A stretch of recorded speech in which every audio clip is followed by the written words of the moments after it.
The massive alien ships filled Earth's sky like dark clouds made of metal and death.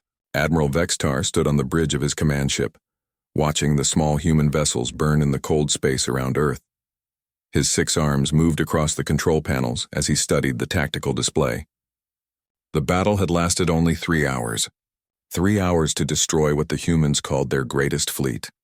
The Zephyrian Empire had conquered over 200 worlds in the past 1,000 years. They knew how to break a species quickly and completely. First, destroy their military. Second, demand surrender. Third, put their leaders in chains. It was a simple process that had never failed.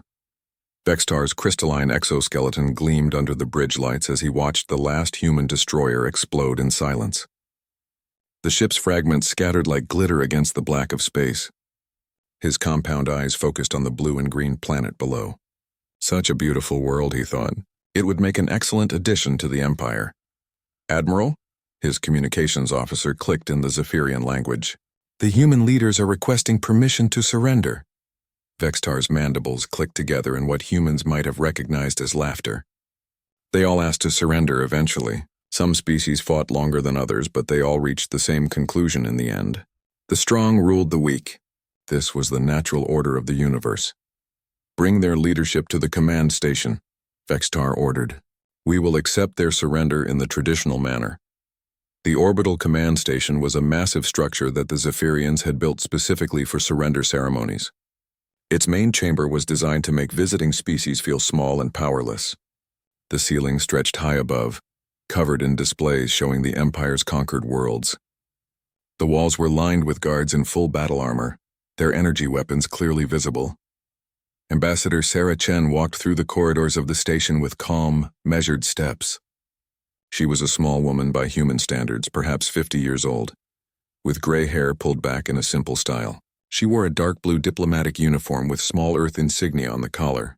Behind her walked 6 other human representatives, all looking nervous and defeated. The Zephyrian guards towered over the human delegation as they moved through the station. Each guard stood nearly 3 meters tall, their insect-like bodies covered in armor that seemed to shift colors in the light. Their weapons hummed with barely contained energy. Chen noticed everything as they walked. The layout of the corridors, the positioning of the guards, the locations of the security cameras. She had been Earth's senior diplomat for over 20 years, and she had learned to observe details that others might miss. When they reached the main surrender chamber, Admiral Vextar was waiting for them. He stood on a raised platform, his 6 arms spread wide in a gesture meant to show his dominance. Around him, dozens of Zephyrian officers watched the proceedings with obvious satisfaction.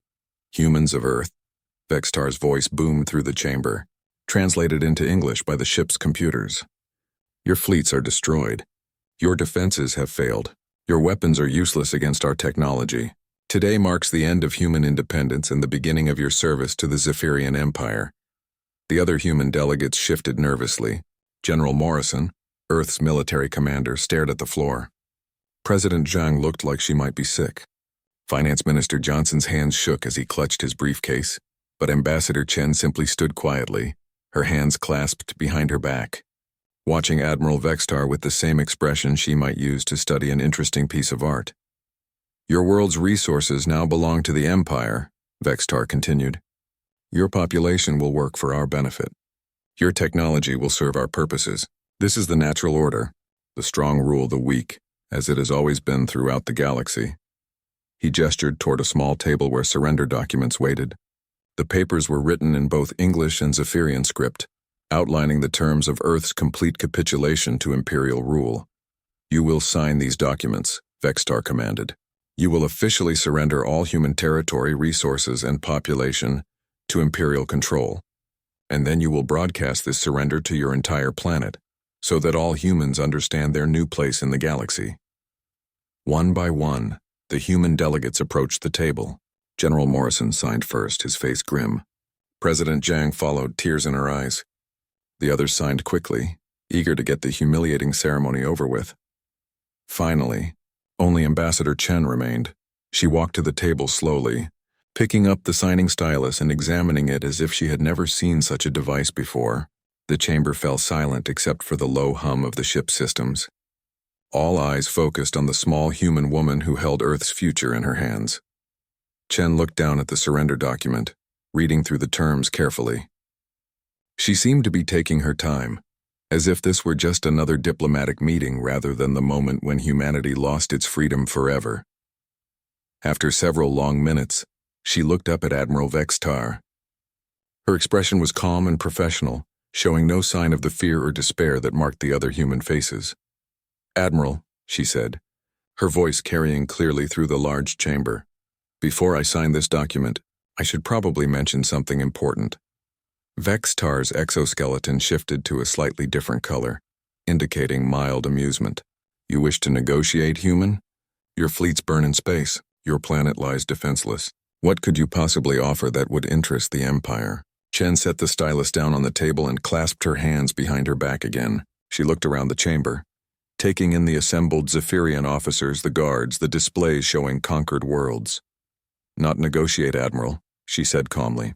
"Just provide some information that might be relevant to this situation." Several Zephyrian officers made clicking sounds that their translators rendered as laughter. "Information?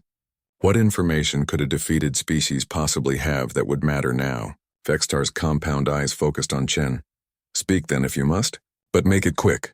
The Empire has other worlds to conquer." Chen nodded politely. "Of course, Admiral. I understand your time is valuable." She paused, looking directly into Vextar's alien eyes.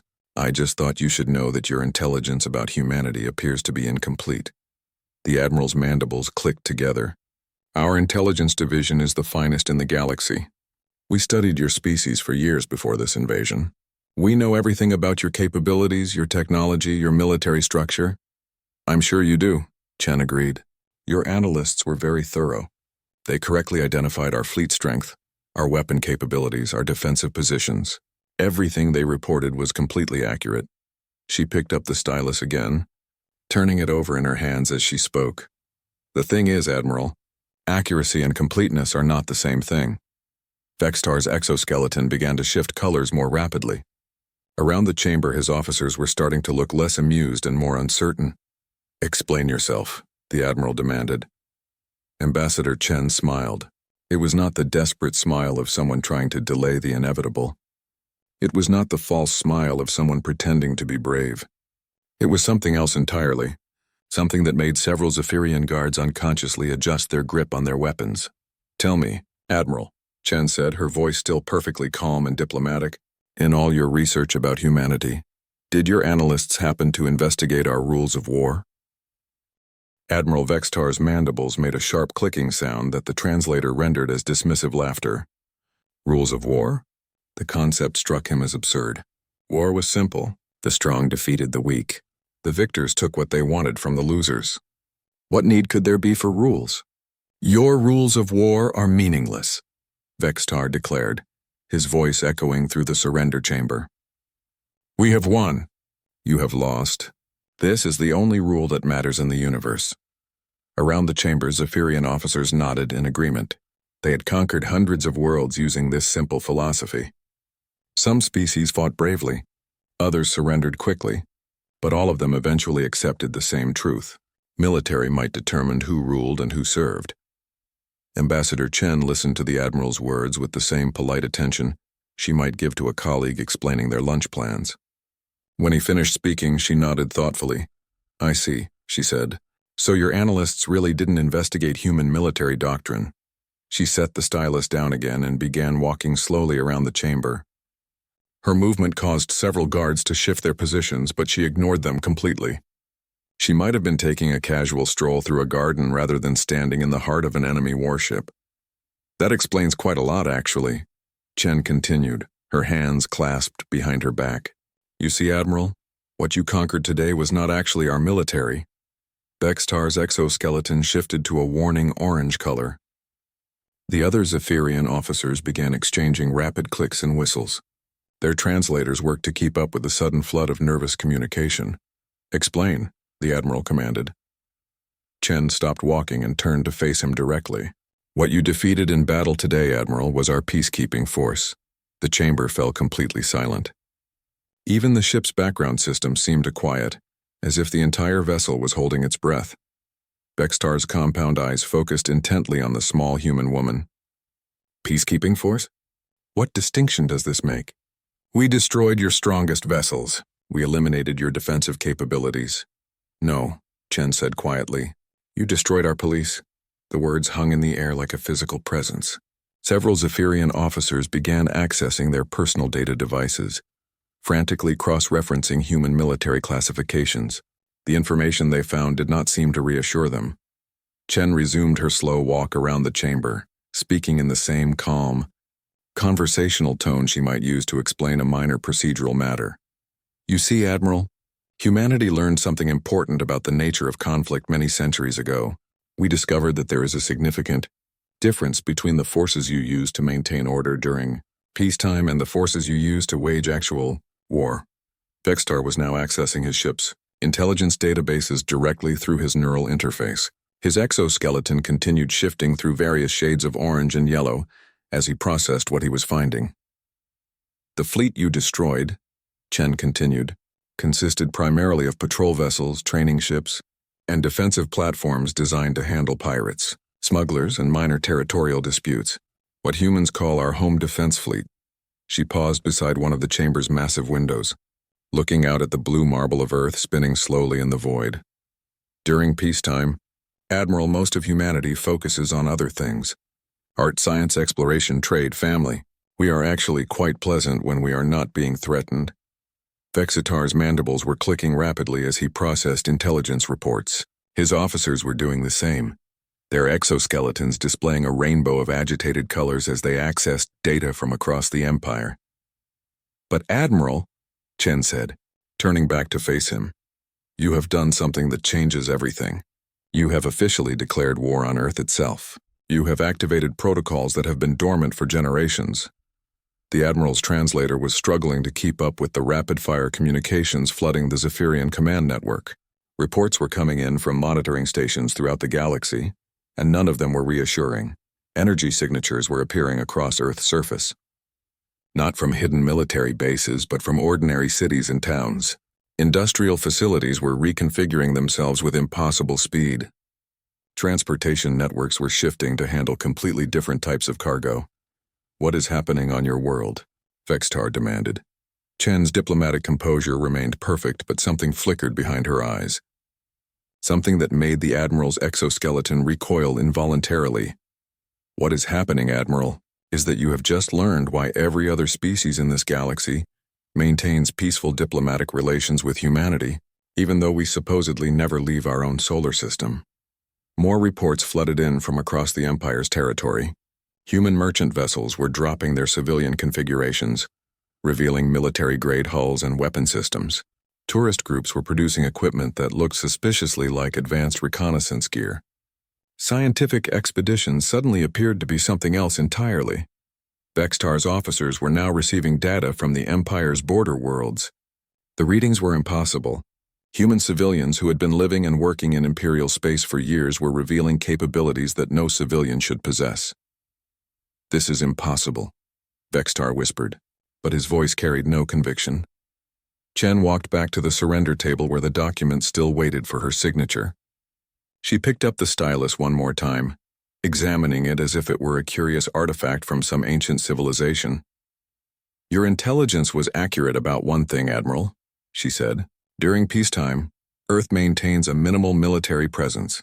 Most of our population does focus on peaceful pursuits. We genuinely prefer diplomacy to warfare. She looked around the chamber again, her gaze taking in every Zephyrian face. But you see, there is something your analysts did not understand about human civilization, something that every other species in the galaxy learned long ago, which is why they have never attempted to conquer us. Vextar was receiving reports from across the Empire now. Human populations that had seemed completely civilian were revealing military training, equipment, and organization that suggested they had never been truly civilian at all. What? The Admiral managed to ask. Chen set the stylus down decisively and straightened to her full height. When she spoke, her voice carried the weight of absolute authority. Admiral Vextar, you need to understand something about humanity. When we say that someone has declared war on Earth, we do not mean that they have attacked our military.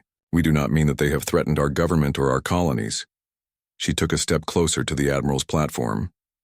When someone declares war on Earth itself, When they threaten the homeworld of humanity, they activate something that most species pray they will never see.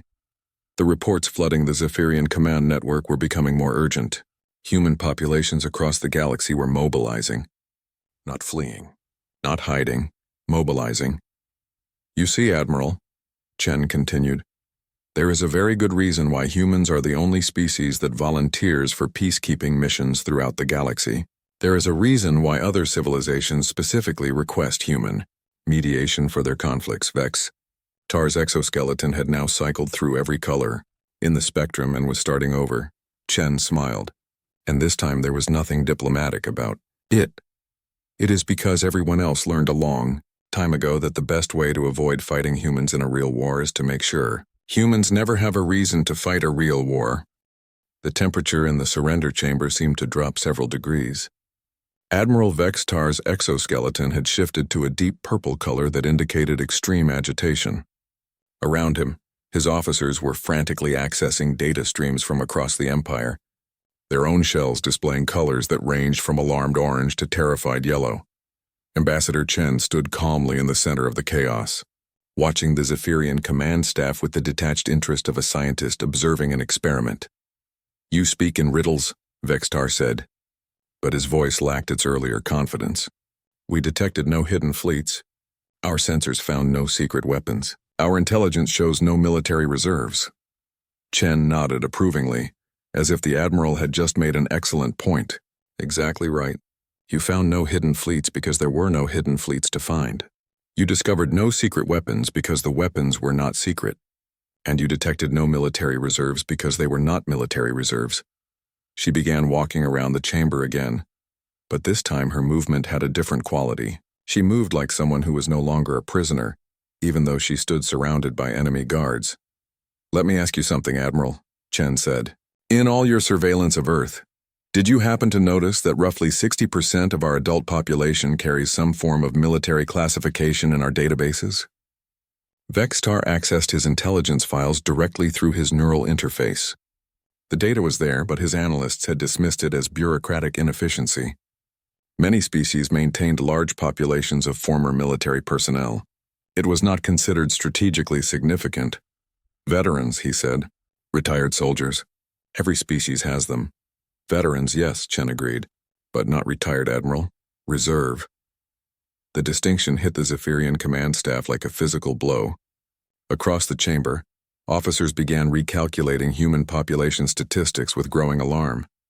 Chen continued her explanation in the same calm, educational tone.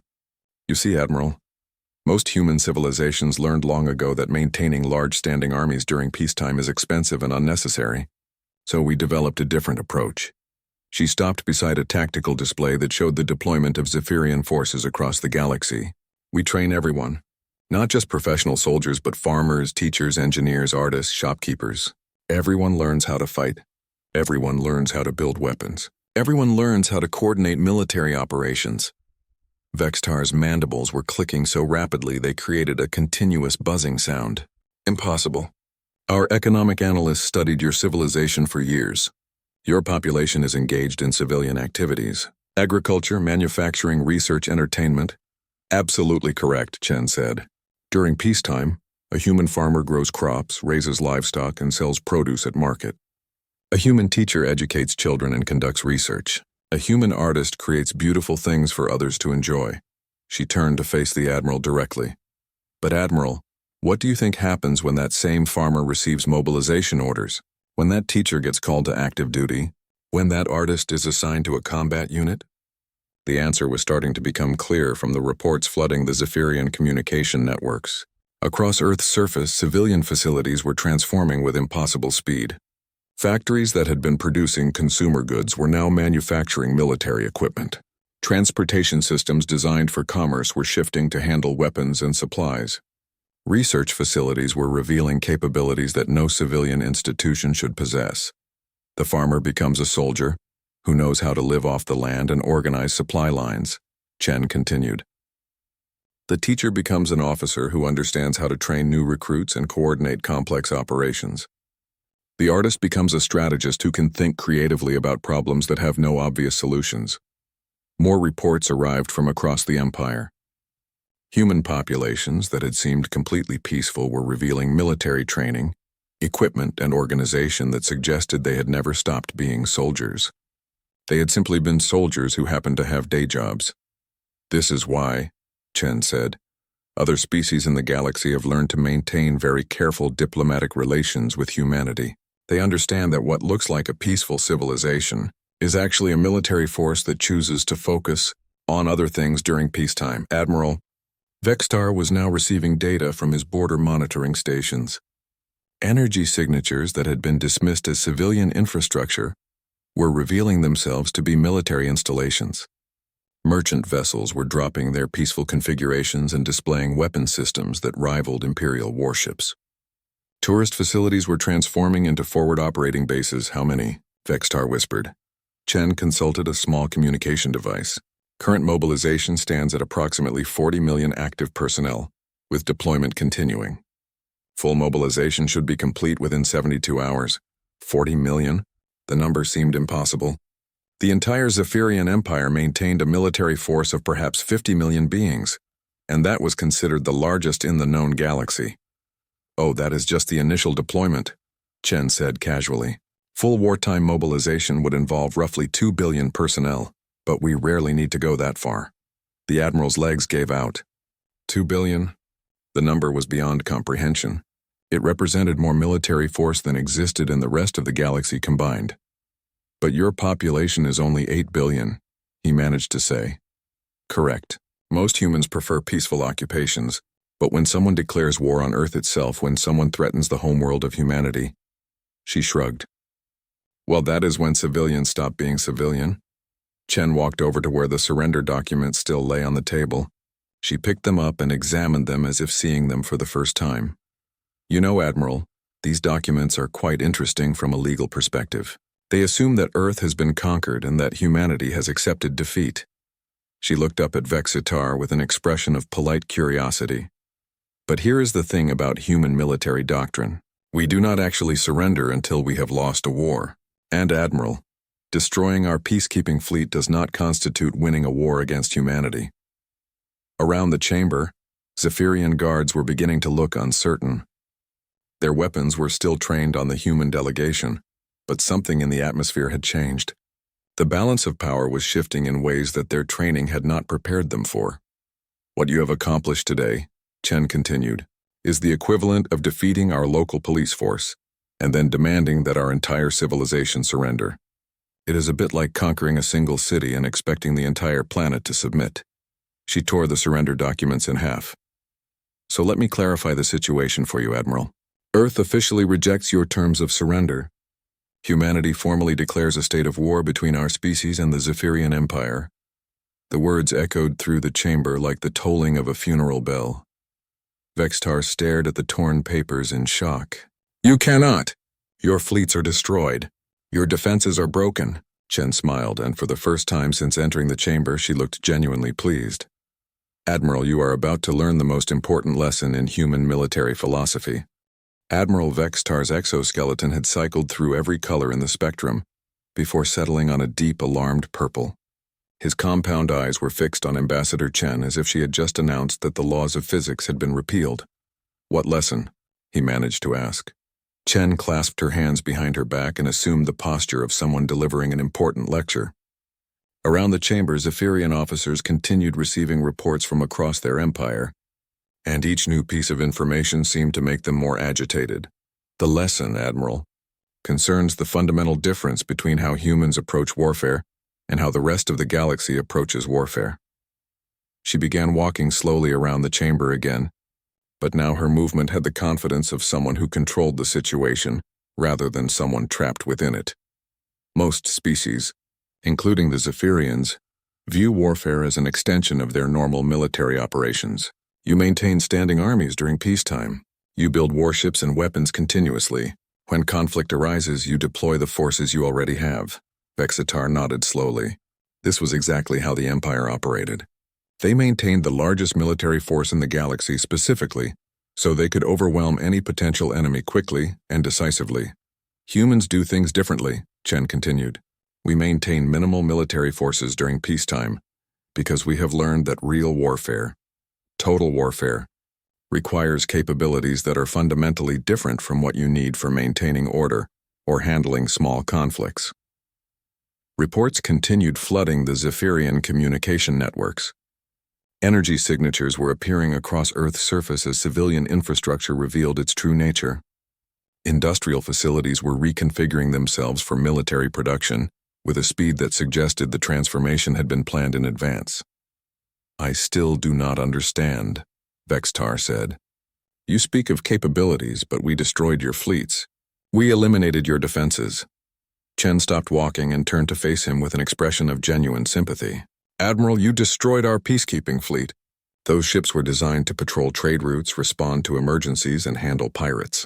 They were never intended to fight a real war." She gestured toward the tactical displays showing Zephyrian positions throughout the galaxy. "Tell me, how many of your ships are currently deployed for patrol duties, garrison operations, and occupation forces?" The Admiral accessed his fleet deployment data. Nearly 80% of Imperial forces were scattered across hundreds of worlds, maintaining order and suppressing potential rebellions. "Most of them," he admitted. "Exactly," Chen said. "Your military is organized around the concept of controlling territory that you have already conquered. You spread your forces across the galaxy to maintain your empire." More reports arrived from the border worlds. Human merchant vessels were revealing military-grade hulls and weapon systems. Trading stations were displaying defensive capabilities that rivaled Imperial military bases. Even individual human civilians were producing equipment that suggested military training and preparation. "Humans organize warfare around a completely different principle," Chen continued. "We concentrate our forces around the concept of destroying our enemies completely, rather than controlling territory." Admiral Vextar was beginning to understand the implications. His forces were spread across hundreds of star systems. The humans appeared to be concentrating their military power for a focused assault. "But we have conquered over 200 worlds," he protested. "Our empire spans half the galaxy. We have more ships, more soldiers, more weapons than any other species." Chen nodded approvingly. "Absolutely true, Admiral. The Zephyrian Empire is indeed the largest military force in the galaxy. Under normal circumstances, no single species could challenge your dominance." She paused, allowing that to sink in. "But Admiral, these are not normal circumstances.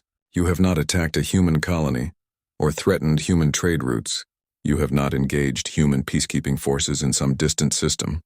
Her voice remained calm and professional, but something in her tone made every Zephyrian in the chamber focus intently on her words. "You have declared war on Earth itself. You have attacked the homeworld of humanity. And that, Admiral, activates a completely different set of rules." The tactical displays around the chamber were now showing human positions materializing across the galaxy, not scattered patrol forces or defensive installations, but concentrated battle groups that appeared to be moving with coordinated purpose. Vextar's officers were frantically trying to calculate human military strength based on the incoming data. The numbers continued climbing beyond anything they had imagined possible. "How is this possible?" the Admiral asked. "Our intelligence showed no indication of these forces." Chen smiled. "Your intelligence was perfect, Admiral. Everything your analysts reported was completely accurate. During peacetime, Earth maintains minimal military forces. Most humans do work in civilian occupations. We do prefer diplomacy to warfare." She walked back to the torn surrender documents on the table. "The error was not in what your intelligence found. The error was in assuming that human military doctrine resembles Zephyrian military doctrine." Reports were now coming in from across the Empire's territory. Human populations that had lived peacefully under Imperial rule for years were revealing capabilities that suggested they had never actually been civilians. Merchant vessels were displaying weapon systems. Tourist facilities were transforming into military installations. Even individual humans were producing equipment that indicated extensive military preparation. You see, Admiral, when other species think about warfare, they think about deploying their existing military forces. When humans think about warfare, we think about temporarily converting our entire civilization into a military force. The implications were staggering. Vextar was looking at reports indicating that virtually every human in the galaxy had some form of military training and equipment. Not professional soldiers, but ordinary civilians who could transform into effective military personnel when circumstances required it. "This is impossible," he whispered. Chen shook her head. "Not impossible, Admiral. Just different. Humans learned long ago that the most effective way to prevent war is to make sure that anyone who might consider attacking us understands exactly what they would be facing." She picked up the pieces of the surrender document. "Most species maintain large standing armies to deter aggression. Humans maintain the capability to become a large army when deterrence fails." Admiral Vextar was now receiving reports from his fleet commanders throughout the galaxy. Human forces were not behaving like any military organization the Empire had ever encountered. Instead of defending fixed positions or protecting territory, they appeared to be organizing for coordinated offensive operations. "What do you intend to do?" he asked. Ambassador Chen straightened to her full height. When she spoke, her voice carried the authority of someone representing not just a government, but an entire species united in purpose. "Admiral Vextar, by the authority granted to me by the Terran Defense Accords, I am formally informing you of Rule Number 1 of human warfare." The chamber fell completely silent. Even the ship's background system seemed to quiet. Chen looked directly into the Admiral's compound eyes. "Rule Number 1. We do not bring our military to other people's wars. We bring our military to our own wars." She paused, letting the words settle. "And Admiral, you just made this our war." 6 hours after Ambassador Chen delivered her warning, the first sign that everything had changed came through the Zephyrian Empire's military communication network. The quantum-encrypted system that had never been breached in 1,000 years of conquest suddenly began playing music. Not just any music, but human music. Ancient war songs from Earth's history, broadcast simultaneously across every Imperial frequency in the galaxy. Admiral Vextar stood paralyzed on his bridge, as his communication officers frantically tried to regain control of their systems. The songs continued playing, their lyrics translated into every language used throughout the Empire. Songs about freedom, resistance, and the price of threatening someone's home. "How are they doing this?" Vextar demanded. His technical officers had no answer. The human signals were not coming from any detectable source. They seemed to be emerging from within the Imperial communication network itself, as if the system had been designed to carry these messages all along. But the music was only the beginning. Reports flooded in from across the Empire's territory. As the true scope of the human transformation became clear, every trade station humanity had established in neutral space was revealing itself to be a fully operational military depot. Every cultural exchange program had apparently been a reconnaissance mission. Every tourist who had visited Imperial worlds had been a soldier, taking an extended leave to study potential battlefields. On Earth's surface, the transformation was beyond anything the Zephyrians had imagined possible. The planet's entire industrial base was converting to military production, with an efficiency that suggested this had all been planned decades in advance. Civilian factories were producing warships using modular designs that could be assembled in space. Transportation networks optimized for commerce were seamlessly shifting to handle military logistics. Admiral Vextar watched the tactical displays with growing horror as human industrial capacity revealed itself. Earth was not just building weapons and ships. It was building them faster than any civilization should have been able to manufacture anything. "This is impossible," he whispered for the 100th time that day. Ambassador Chen had remained aboard the Imperial flagship at her own request, ostensibly to facilitate communication during what she called the transition period. She now stood in the Admiral's command center, watching the tactical displays with professional interest while Zephyrian officers worked frantically around her. "I have been wondering," Chen said conversationally, "what your intelligence analysts thought when they observed that human civilian infrastructure seemed unnecessarily robust for a peaceful civilization." Vextar turned to stare at her. His exoskeleton had settled into a sickly yellow-green color that indicated complete despair. "Our factories," he said slowly. "Your factories were already designed for military production." "Dual-use manufacturing," Chen confirmed. "A factory that makes civilian transport vehicles can be quickly reconfigured to produce military vehicles. A shipyard that builds cargo haulers can just as easily construct warships. A communication satellite can carry peaceful messages or coordinate military operations." She gestured toward a display showing human industrial output. The numbers were climbing exponentially as more facilities came online. Every human settlement, every colony, every space station was designed from the beginning to support military operations if necessary. We just prefer to use them for peaceful purposes when we have the choice. Reports continued arriving from the Empire's border worlds, and each new piece of information made the situation more terrifying. Human merchants were not abandoning their positions and fleeing home. They were staying exactly where they were, and revealing that their cargo ships carried enough firepower to threaten entire star systems. "You're traitors," Vextar said weakly. "They are all soldiers." "Not soldiers, Admiral, citizens.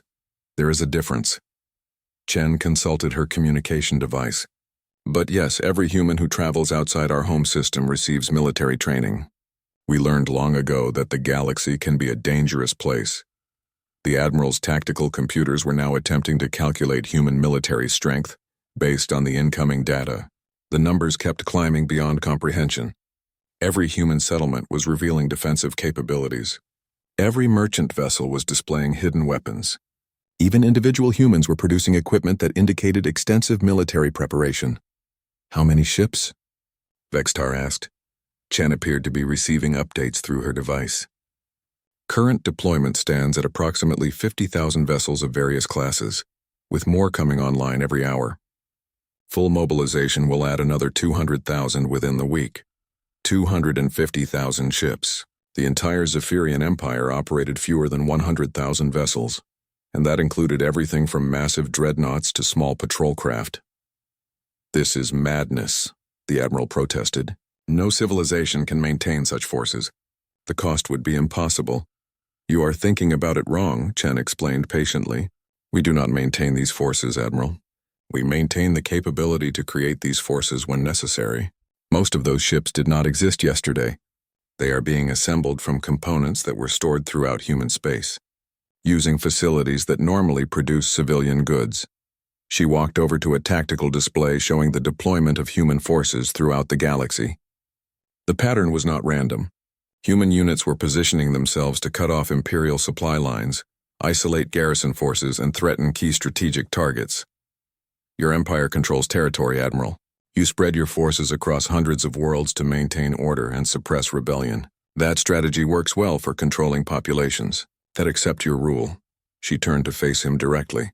"But it is a terrible strategy for fighting a war against an enemy that refuses to be conquered." Vextar was now receiving urgent communications from Imperial commanders throughout the galaxy. Human forces were not attacking Imperial positions directly. Instead, they were systematically isolating Imperial fleets, cutting off supply lines, and forcing Zephyrian forces to choose between abandoning their positions or being trapped in systems they could no longer effectively control. "What do you want?" the Admiral asked desperately. Ambassador Chen picked up her communication device and spoke into it briefly. When she finished, she looked up at Vextar with the same polite expression she had worn during the surrender ceremony. "The Terran High Command has asked me to deliver a message, Admiral. Humanity hereby demands the unconditional surrender of the Zephyrian Empire. You have 72 hours to comply." The Admiral's mandibles clicked in disbelief. "Surrender? You want us to surrender our entire empire?" "Complete withdrawal from all conquered territories," Chen confirmed. "Reparations to be negotiated. Dismantling of your offensive military capabilities. Acceptance of human oversight during your transition to a peaceful civilization." Vexitar looked around his command center at his officers, all of whom were staring at their displays in shocked silence. The empire that had dominated the galaxy for 1,000 years was being given an ultimatum by a species they had dismissed as primitive. "And if we refuse?" he asked. Chen's smile remained polite and diplomatic, but something behind her eyes made the Admiral's exoskeleton recoil. "Then you will discover why the galaxy's other civilizations have a saying, Admiral. They say that humans are wonderful neighbors, generous friends, and invaluable allies. But whatever you do, never give them a reason to visit your homeworld uninvited." She walked toward the chamber's exit, then paused at the doorway. "Oh, and Admiral, that brings us to rule number 2 of human warfare. When humanity goes to war, we do not stop fighting until our enemies remember why they should have chosen peace." As the blast doors sealed behind her, Admiral Vextar was left alone with the horrifying realization that his empire had awakened something that had been sleeping among the stars. Something that had been content to remain peaceful as long as no one threatened its home. The age of Zephyrian dominance was ending. The age of humanity was about to begin, and across the galaxy, other civilizations that had maintained careful diplomatic relations with Earth began to understand that their caution had been justified. The humans were indeed wonderful neighbors and generous friends, as long as you never gave them a reason to be anything else.